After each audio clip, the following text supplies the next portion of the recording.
Hey everyone, want to create AI ads with Pika AI? In this video, I'll show you how to make engaging AI-powered advertisements step by step. First, open the Pika AI website and sign in to your account. Click Create *** to start a new video project. Next, choose * text to video * or image to video, depending on the type of ad you want to create. Now write a detailed prompt describing your advertisement.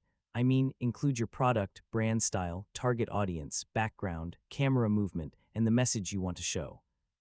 If you have product images, upload them and describe how you want your product to appear, move, or transform in the video. Next, adjust settings like video length, aspect ratio, quality, and visual style based on where you plan to publish your ad.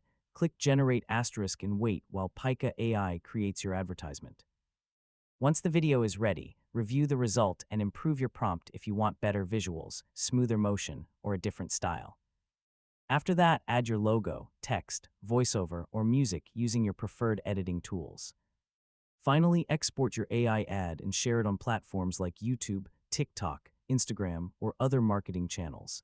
And that's how you create AI ads with Pika AI.